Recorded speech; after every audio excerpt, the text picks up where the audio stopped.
Hello दोस्तों, स्वागत है आपका आपके अपने यूट्यूब चैनल करियर निर्माण में। दोस्तों, आज हम पीजीटी हिस्ट्री का जो आज पेपर हुआ है, आज हम उसका रिव्यू करेंगे कि किस तरह से और किस टॉपिक से क्वेश्चन पूछे गए हैं। तो आइए देखते हैं।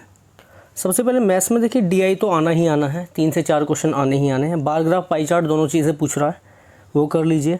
उसके बाद SICI के सिंपल फार्मूला बेस्ड क्वेश्चन आए थे और सिंपल कॉन्सेप्ट बेस्ड। एक तो 2 साल का अंतर दिया हुआ था, वो क्वेश्चन था। एक और क्वेश्चन था जो कि सिंपल था, इतना टफ क्वेश्चन नहीं था। टाइम एंड वर्क के 2 क्वेश्चन ये आने ही आने हैं, 1 से 2 क्वेश्चन पूछेगा ही हर शिफ्ट में। उसके बाद प्रॉफिट लॉस से 2 क्वेश्चन थे, रेशो से 1 से 2 क्वेश्चन थे। रेशो वाले और टाइम एंड वर्क वाले और सिंपल एंड कंपाउंड इंटरेस्ट वाले सिंपल क्वेश्चन आ रहे हैं बिल्कुल। तो उसका बेसिक तो आप पढ़ के ही जाइए, जिसका भी आगे एग्ज़ाम है वो आगे पढ़ के जाइए। मेंसुरेशन का सीधा फार्मूला बेस्ड क्वेश्चन था, फार्मूला लगाइए। वॉल्यूम पूछा था, वॉल्यूम या सरफेस एरिया ऐसा कुछ पूछा था सिलेंडर का, तो ये पढ़ के जाइए। इनका फार्मूला तो आप पढ़ ही लीजिए। कई बार ऐसा होता है कि डायरेक्ट पूछ लेता है कि इसका वॉल्यूम क्या होगा या इसका सरफेस एरिया क्या होगा। ठीक है। सिंप्लीफिकेशन के 2 से 3 क्वेश्चन आने ही आने हैं, सिंप्लीफिकेशन अच्छे से कर लीजिए। जो मैंने आपको टॉपिक बता रखे हैं वो तो करके ही जाइए आप। आपने अगर नहीं देखी है वो वीडियो तो आप देख लीजिए, ठीक है। मैं लिंक डाल दूँगा डिस्क्रिप्शन में, आप देख लेना उन वीडियोज़ को। उसके बाद टाइम स्पीड एंड डिस्टेंस का 1 से 2 क्वेश्चन या तो ट्रेन से पूछ ले रहा है या नॉर्मल टाइम स्पीड डिस्टेंस से या फिर बोट एंड स्ट्रीम से पूछ लेगा। ठीक है। तो बेसिक चीज़ तो इन टॉपिक से आप करके ही जाइए कि आपको कुछ भी ना आए तो आप अगर डायरेक्ट क्वेश्चन भी आ जाए तो आप कर पाएँ। ठीक है। मैथ्स इतना टफ भी नहीं है, 10 से 12 क्वेश्चन आप आराम से कर सकते हैं अगर आपने बेसिक ढंग से पढ़ा है तो। और अगर आपका मैथ्स और अच्छा है तो कोशिश कीजिए 18 से 19 क्वेश्चन आप कर पाएँ। उसके बाद हिंदी में देखिए, हिंदी में पैराग्राफ भी आना है, ये कंपलसरी है पैराग्राफ आना। मुहावरे पूछे हैं, एक लिंग का पूछा है कि पुल्लिंग है स्त्रीलिंग है। एक विलोम शब्द ज़रूर आने हैं। विशेषण के बारे में पूछा है इसमें। विराम चिन्ह, देखिए विराम चिन्ह में हिंदी वाला जो मैंने वीडियो अपलोड करी थी हाउ टू गेट 140+, उसमें बताए थे मेन टॉपिक कौन कौन से पढ़ के जाने और किस तरह से पढ़ के जाने हैं। जैसे पिछले साल में क्वेश्चन पेपर आए थे उसी के अकॉर्डिंग थोड़ा बहुत चेंज करके वैसे ही क्वेश्चन लगभग पूछे गए हैं। तो मैंने जो वीडियो बनाई थी वो आप देख लीजिए कि कौन कौन से टॉपिक किस तरह से पढ़ने हैं आपको। उसके बाद लोकोक्ति और संधि, ये 2 क्वेश्चन पूछे गए थे, या तो मुहावरे पूछ ले रहा है या लोकोक्ति पूछ ले रहा है। ठीक है। फिर संधि, पर्यायवाची ज़रूर आएगा, पर्यायवाची पढ़ लीजिए आप, मैंने जो बुक बताई थी उससे कर लीजिए। और आपके पास अगर टाइम है, वैसे टाइम तो है नहीं अभी पीजीटी वालों के पास, तो जो बुक बताई थी एक बार रिवाइज कर लीजिए उसे। और ज़्यादा पैनिक करने की ज़रूरत नहीं है। ऐसा नहीं कि पेपर मैंने ऐसा बता दिया, जैसे आज का पेपर ऐसा है तो कल का पेपर भी ऐसा है, थोड़ा बहुत चेंज हो सकता है। लेकिन ऑलमोस्ट हिंदी, इंग्लिश और आपका रीजनिंग का तो ऑलमोस्ट लेवल थोड़ा बहुत चेंज होगा, बस ऑलमोस्ट सेम रहना है, उसमें कोई ज़्यादा फ़र्क नहीं पड़ेगा। तो पैनिक मत कीजिए, जितना आपको आता है सफिशिएंट है। और आपका 1 दिन बचा है तो रिलैक्स करो, कोई ज़रूरत नहीं है कुछ ज़्यादा चीज़ पढ़ने की। और आपके पास 3-4 दिन है तो थोड़ा रिवाइज़ कर लो। लास्ट के दिन बिल्कुल माइंड को थोड़ा रिलैक्स फील कराओ, फ्री छोड़ दो, बिल्कुल कुछ पढ़ने की ज़रूरत नहीं है। ठीक है। सुबह के टाइम रिवाइज़ कर सकते हो, रात के टाइम तो बिल्कुल बुक छोड़ देना, उससे क्या माइंड स्ट्रेस में आ जाएगा और स्ट्रेस में माइंड को हमें रखना नहीं है। ठीक है। ये हो गया। काल के बारे में पूछा है, वाक्य के बारे में पूछा कि कौन सा वाक्य है, सरल, संयुक्त या फिर मिश्र वाक्य है। ठीक है। उसके बाद तत्सम और तद्भव, तो ये सारे टॉपिक आप एक बार रिवाइज़ कर लीजिए अगर अब 2-4 दिन में आपका एग्ज़ाम है तो। और 1-आध दिन में एग्ज़ाम है तो मत कीजिए, आपने जितना पढ़ा है कॉन्फिडेंट रहिए, आप अच्छा कर पाएंगे। उसके बाद में इंग्लिश में भी देखो पैराग्राफ कंपलसरी है। 1 वर्ड पूछे हैं, ईडियम, स्पेलिंग, ये मैंने बता रखा है, ऐसे ही आएगा बिल्कुल। एरर में क्या सब्जेक्ट वर्ब एग्रीमेंट या फिर टेंस से रिलेटेड पूछा गया है। मैंने मेन चैप्टर बता दिया था आपको उस वीडियो में, इंग्लिश वाली में, जो मैंने 140+ वाली कवर की थी, कि ये मेन टॉपिक हैं आपको पढ़ने हैं। और लगभग उसी में से आ रहा है हर बार। पिछले पेपर में भी जो हमने सोशियोलॉजी का रिव्यू किया था उसमें भी लगभग ऐसा ही क्वेश्चन पूछे गए थे, और इसमें भी लगभग सब्जेक्ट वर्ब एग्रीमेंट या फिर टेंस से पूछा गया। ठीक है। उसके बाद एरर, सिनोनिम, एंटोनिम 2 पूछे गए इसमें।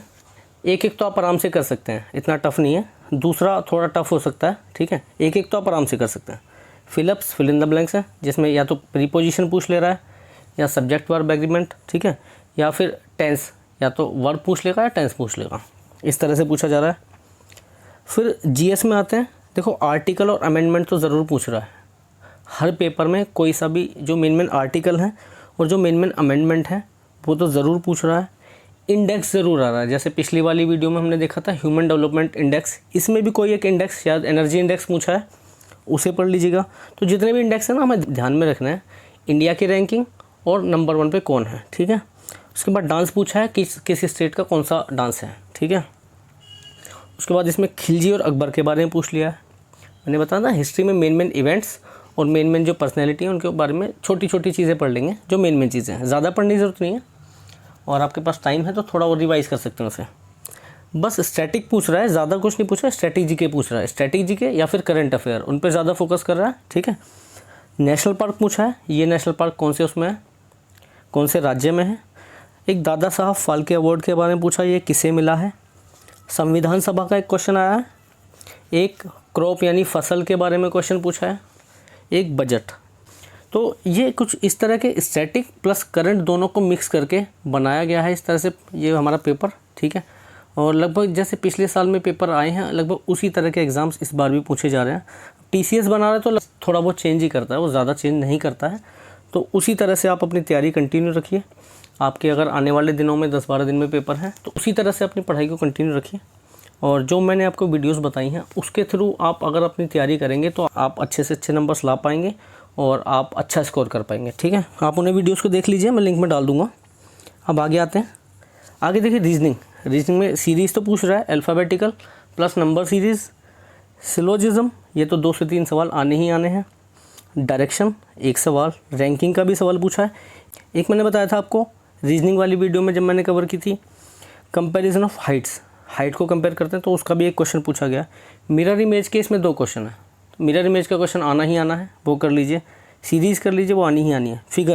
फिगर्स में एम्बेडेड फिगर्स और एक सीरीज़ वाली फिगर जो होती है कि अगली फिगर कौन सी होगी, वो क्वेश्चन आ रहा है। क्लासिफिकेशन यानी ऑड वन आउट के 1-2 क्वेश्चन पूछ लेगा। आज भी एक क्वेश्चन पूछा गया है। मिसिंग नंबर का क्वेश्चन आया है, कोडिंग डिकोडिंग का क्वेश्चन आया है, ठीक है। तो ये था हमारा रिव्यू, आज का पेपर किस तरह का आया है।